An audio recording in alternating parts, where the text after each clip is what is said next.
Have you noticed that as everything around you seems to decline, one thing still grows? It is the power of your rulers. None of their plans and directives have solved your problems or made your life better. The only result has been their increased control over you at the cost of your freedom. Do you know why? You gave them the power. Tonight with more exclusive reporting on the vaccine mandate and what it could mean for public safety. Thanks for joining us for the news at 5. I'm Jamie Tompkins. And I'm Hannah Kim. Seattle police are mobilizing all available resources as the city prepares to potentially fire hundreds of officers who do not show proof of a COVID-19 vaccine. Not a joke. That is not a joke. That is a natural fact. It's not a joke. And I'm not joking about this. Not a joke. No, really, I mean it. No, really is. I mean it. This is for real. But all kidding aside. No, I mean it. I'm not kidding. 13 political reporter Brandy Cruz has been all over this story for us. Yeah, Brandy, how dire is this situation really? Well, we have to start this conversation by realizing Seattle police are already in a dire situation. They're in a staffing crisis that seems to be getting worse and worse by the month. And so everything we talk about from here, it just gets more dire. And I hate to paint a grim picture, but we're talking about public safety. It's very serious. You have a department, like I said, in the middle of a staffing crisis, at a time of rising crime, at a time of unacceptably high 911 response times. And as the October 18th vaccine deadline looms, top brass at SPD are growing frantic behind the scenes. Already short-staffed, the Seattle Police Department is preparing for a potential mass firing of officers. Starting October 13th, the agency will move into what's called a Stage 3 mobilization. What the department's manual says is reserved for scenarios that have the, quote, potential to cause significant harm, property destruction, or widespread public fear. It means all sworn personnel, even detectives assigned to specialty units, must come to work in uniform and prepared to respond to 911 calls. According to an internal memo first obtained by Fox 13, 354 sworn personnel had not submitted proof of vaccination as of Tuesday. That number dropped to 292 today.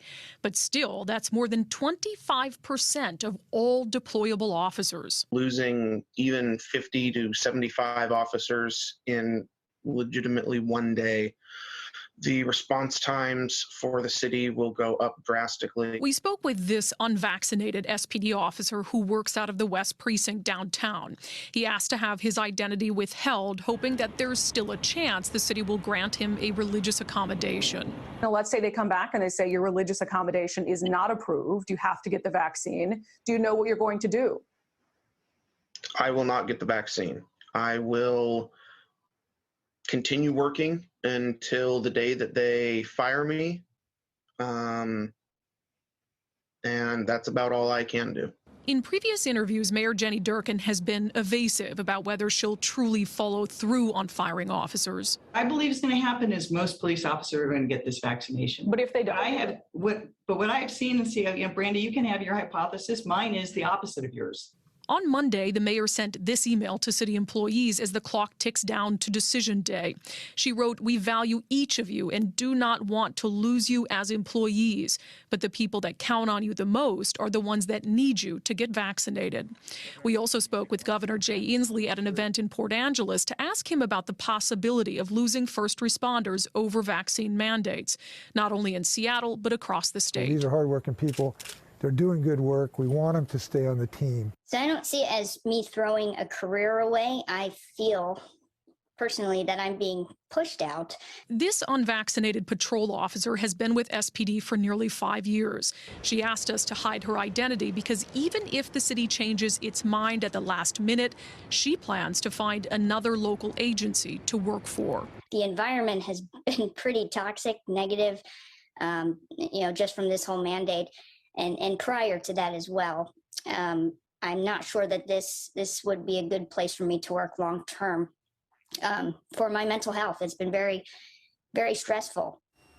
Now, there's another layer in this that has developed this afternoon that I have to be honest, when I heard it from sources, I thought that can't be true. But indeed, it is true because I've confirmed it with the Seattle Police Department. I mentioned there are 292 sworn personnel with SPD yet to submit proof of a COVID-19 vaccination. Well, there are also 111 sworn personnel who are currently awaiting the results of their exemption requests. And for some reason, those 111 were not counted in the 292.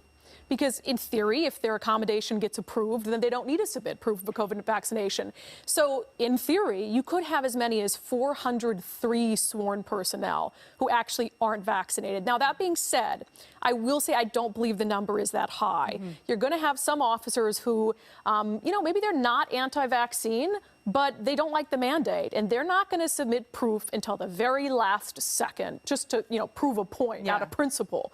But like I said earlier, we're in the middle of a staffing crisis, rising crime. Any fraction of that number, 403, is going to be bad. Wow. All right, Brandy, it's going to be interesting to see how all of this shakes out. We know you'll stay on top of it. Yeah.